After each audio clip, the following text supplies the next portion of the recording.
Nou vriende, goeiemôre, ons is die Here en ek dankbaar dat ons andermal weer kan saam wees so rondom sy woord. Ons vertrou dat u 'n goeie nag se rus gehad het, dat u vanmôre vars verkoop en nuut opgestaan het en dat dit goed gaan met u, liggaamlik en met u siel en dat u ook vanmôre kan sien vir hierdie nuwe dag en hierdie nuwe week wat voorlê. Onthou maar net een ding, hou u oë gefestig op Jesus. Hy is ons leidsman en hy is die volëinder van ons geloof. Vanmôre gaan ons bietjie stil staan by hierdie baie besondere gedagte in Hebreërs 2 vers 18 en dan ook daar in Hebreërs 4. Ek gaan vir u die paar verse lees, dan praat ons bietjie oor hierdie baie besondere gedagte dat hy was in alle opsigte versoek, net soos ons. Daar staan dan deurdat hy self onder versoeking gelei het, kan hy die help wat versoek word.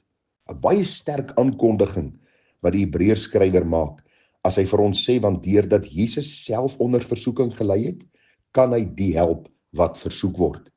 Nou dikwels dink ons dat Christus se versoekings nie so intens was soos ons nie, want hy was sondeloos, so hy kon nie in sonde geval het nie, en ek het vir u alreeds in 'n oordenking gesê dat dit die moontlikheid daar was dat hy in sonde kon val, omdat hy volkome God en volkome mens was. In sy mensheid kon hy gesondig het. Ons het alreeds daardie oordenking hanteer, ek gaan nie vanmôre verder daarby stil staan nie, maar wil ek vanmôre vir u sê, en hierdie saak moet dubbellyne onderstreep, dat Christus medelee met ons kan hê in ons tye van versoekinge, omdat hy self versoek was net soos ons.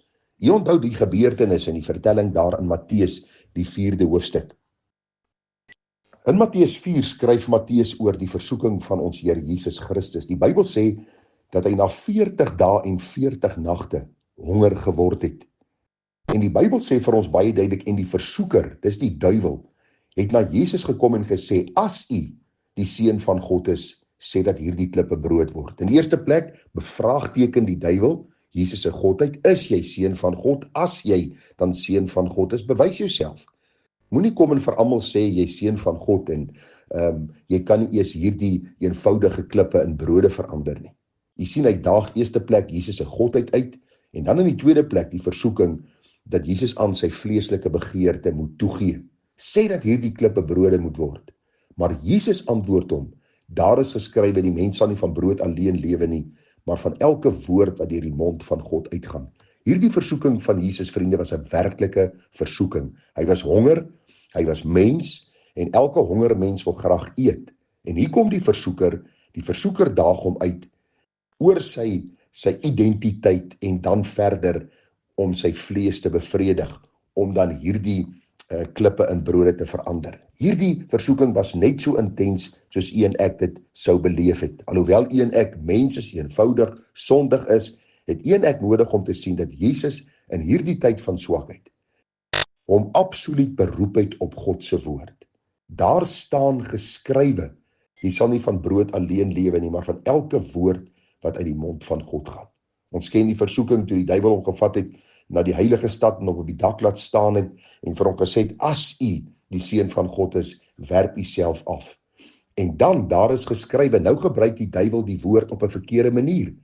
Want die duiwel sê nou vir Jesus, onthou, jy kan jouself afwerp, want daar staan geskrywe, hy sal sy engele bevel gee aangaande u, en hulle sal u op die hande dra, sodat u nie miskien u voet teen 'n klip sal stamp nie. So nou kom die vyand en hy probeer die woord verdraai om Jesus in hierdie versoeking te laat sondig. En weer eens die gedagte, dit was 'n intense, erge versoeking, dit was realiteit gewees.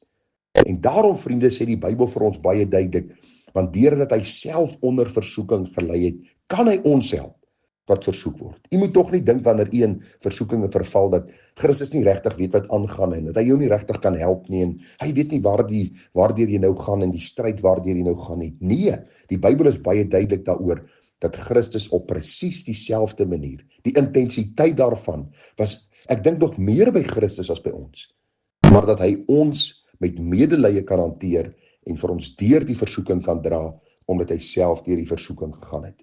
Ons weet die derde versoeking was dieselfde, daar was nog 'n gedagte gewees, waar die Bybel vir ons sê, dat die duiwel vir Christus versoek het om hom te aanbid, en dieselfde antwoord, daar staan geskrywe.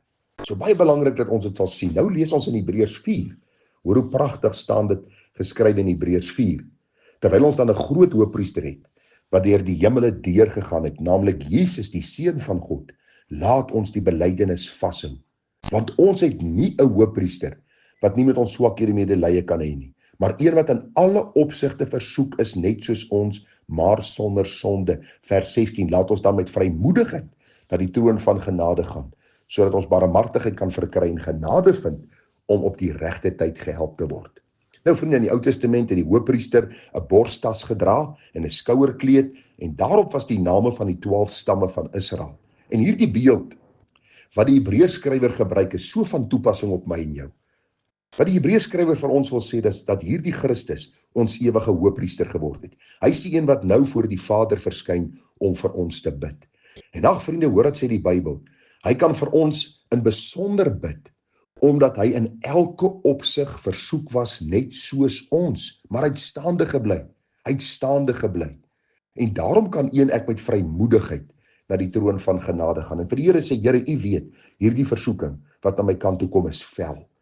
Of dit nou die versoeking van die oë is, of dit nou versoeking van begeerte is, of dit nou 'n versoeking is, miskien om te murmureer, of miskien in woede uit te bars, of wat ook al. Om vir die Here te sê, Here, hierdie versoeking is intens, dit is vel, dit is 'n werklikheid, dit is 'n realiteit, help my. Dan is die Bybel baie duidelik daaroor, dat hy vir ons intree, ons kan dan met vrymoedigheid na hom toe gaan, ons kan bly dat ons sal staande bly, en die Here sê vir ons kan hom eer, as ons deur hierdie versoeking meer as oorwinnaars is. Ag vriende, hoe wonderlik om te weet dat hierdie God van hemel en aarde ook in besonder weet wat in my en jou lewe aan die gang is. Onthou altyd, die ou vyand sal versoekings oor ons pad bring om ons te laat struikel, om ons te laat val, om oneer te bring op die naam van die Here. Maar die Bybel sê vir ons, as ons deur hierdie versoeking gaan, bring ons eer op die naam van die Here, weerstaan ons die duiwel, behaal ons hierdie wonderlike oorwinning, en kan ons ook eer bring op hierdie naam van die koning van die konings. Daarom wil ek vanmôre vir u sê, moet u vrymoedigheid, wat 'n groot beloning is, nie van u wegwerp nie. Onthou, die Here weet waartoe jy gaan, en nou wil ek net afsluit deur vir u te sê, as jy val, moenie van die Here af wegvlug nie. Moenie met jouself so besig raak en sê, ag, ek is hierdie mislukking, en is ek ooit 'n kind van die Here, en ag, ek dink nie die Here sien meer kans vir my nie. Nee, ek wil jou vra dat jy sal vlug na hom. Die Bybel sê vir ons dat die bloed van Christus ons gedurig reinig van alle sonde. Wees meer versigtig wanneer die versoeking na jou kant toe kom. Onthou God se woord, memoriseer dit, quoteer dit in tye van versoekinge. Onthou, Jesus was iemand wat gebid het, gereeld gedurig gebid het. U en ek kan in ons binnekamer bid, maar ook deur die loop van die dag wanneer die versoekinge kom, 'n skietgebed opstuur. Here, bewaar my nou, dat ek nie val in hierdie versoeking nie. Ag vriende, u en ek kan staande bly, soos Christus staande gebly het. Waarom?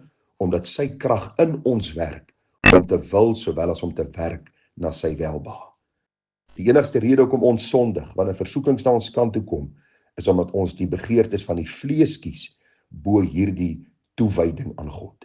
En daarom pleit ek by jou, dat u en ek meer versigtig sal wees, meer heilig sal lewe, meer sal waak en bid, en wanneer die versoekings na ons kant toe kom, sal kyk na ons Here Jesus, hy is die leidsman, hy is die voleinder van ons geloof, hy het die pad bewandel, hy het oorwinning behaal, en dat ons dieselfde sal doen.